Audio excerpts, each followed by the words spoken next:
शहजाद पूनावाला ने कांग्रेस पर हमला करते हुए कहा, वोट बैंक नीति से ऊपर नहीं उठ सकती कांग्रेस। पाकिस्तान के पक्ष में कांग्रेस का रुख आलोचना का विषय बना।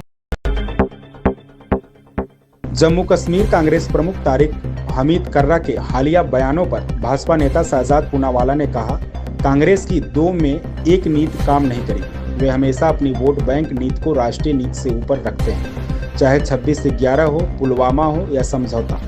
कांग्रेस हमेशा पाकिस्तान के बयान के साथ क्यों खड़ी होती? कांग्रेस ने असंवेदनशीलता की सारी हदें पार कर दी।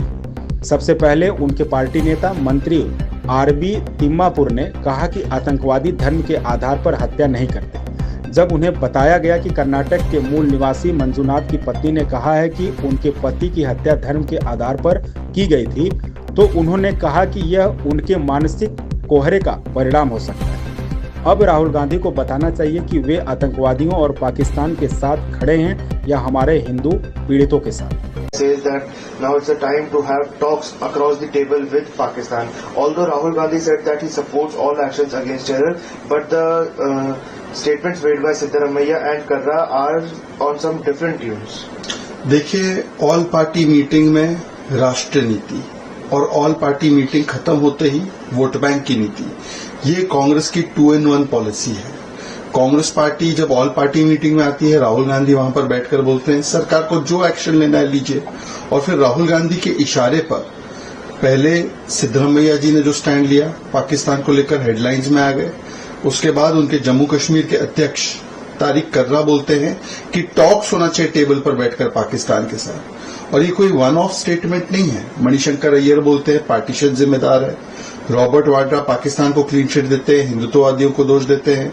केरला कांग्रेस का हैंडल गनमैन बुलाता है, उनको आतंकी तक नहीं बुला पाता है। तो एक पूरी श्रृंखला, एक पूरी चेन है।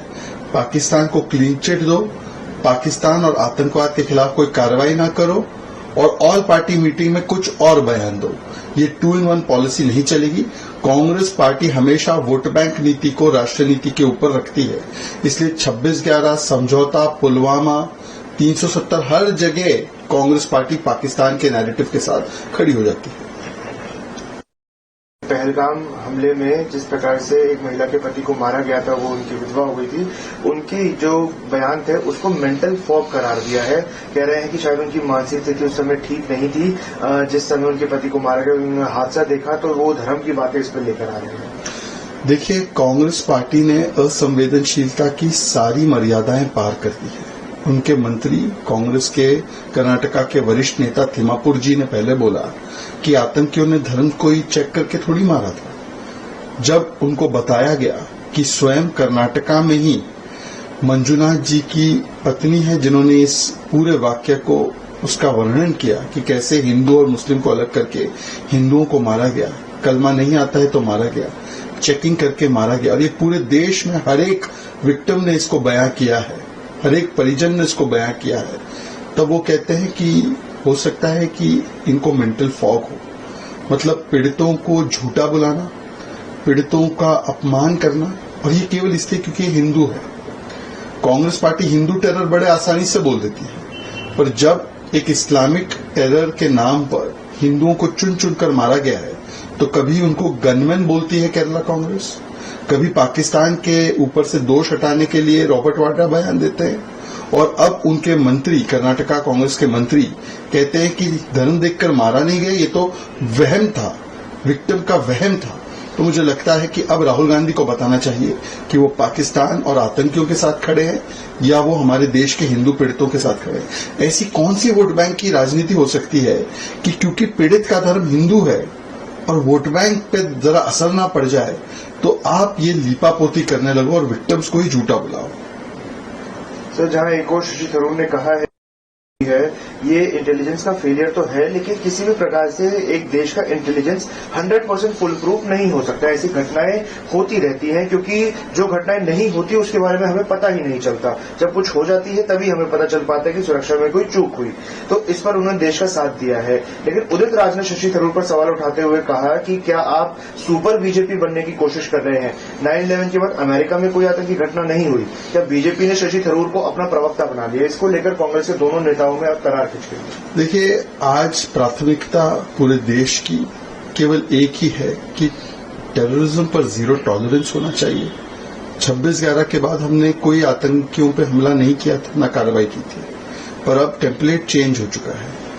हम मोस्ट फेवर्ड नेशन नहीं, हम मुंह तोड़ जवाब surgical strike, Balakot air strike से देते हैं और पूरा देश चाहता है, और जैसे प्रधानमंत्री ने भी इंगित किया है कि आतंकी और आतंकियों के साजिशकर्ताओं को, आकाओं को बख्शा नहीं जाएगा, उनकी बची कुची जमीन मिट्टी में मिला दी जाएगी। और शशि थरूर जी भी यही कह रहे हैं कि प्राथमिकता यही होनी चाहिए कि हम मुंह तोड़ जवाब दें। परंतु जिन लोगों के समय 26/11 हुआ और रात भर पार्टियां कर रहे थे, जिन लोगों के समय बेंगलुरु, मुंबई, हैदराबाद, चेन्नई, कोयम्बटूर, दिल्ली न जाने कितने ब्लास्ट हुए, जिन लोगों के समय जम्मू कश्मीर में केवल बड़े हमलों की बात कर रहा हूं, 50 से अधिक बड़े हमले हुए, वो आज जब इन विषयों पर राजनीति करते हैं और अगर कोई कहता है कि देश के साथ हम खड़े हैं या राष्ट्रीय सुरक्षा पर हम राजनीति नहीं करते हैं, तो वो उसको पर बीजेपी बुलाते हैं। पर मैं पूछना चाहता हूं, क्या उदित राज जी, कांग्रेस के मुख्यमंत्री कहते हैं कि पाकिस्तान के साथ बातचीत होनी चाहिए, उनके ऊपर कोई अग्रेसिव एक्शन नहीं होना चाहिए, किसका प्रवक्ता बताएंगे उनको? तारिक कर्रा कहते हैं कि टेबल पे बैठकर उनसे बातचीत होनी चाहिए, किसका प्रवक्ता बताएंगे उनको? आपके कर्नाटका के मंत्री कहते हैं हिंदू होने के लिए नहीं मारा गया, चुन चुनकर व्हाइट वॉशिंग करते इस्लामिक जिहाद की, किसका प्रवक्ता बताएंगे उनको? और आपकी केरला कांग्रेस यूनिट तो उनको आतंकी नहीं बुलाती है, गनमैन बुलाती है, किसका प्रवक्ता बुलाएंगे? रॉबर्ट वाड्रा हिंदुत्व को दोष देते हैं, ये रॉबर्ट वाड्रा को किसका प्रवक्ता बुलाएंगे? तो उदित राज जी उन लोगों में से है कांग्रेस में जो कहते हैं कि हम राष्ट्र के साथ खड़े हैं, पर उनके लिए वोट बैंक नीति, राष्ट्र नीति के ऊपर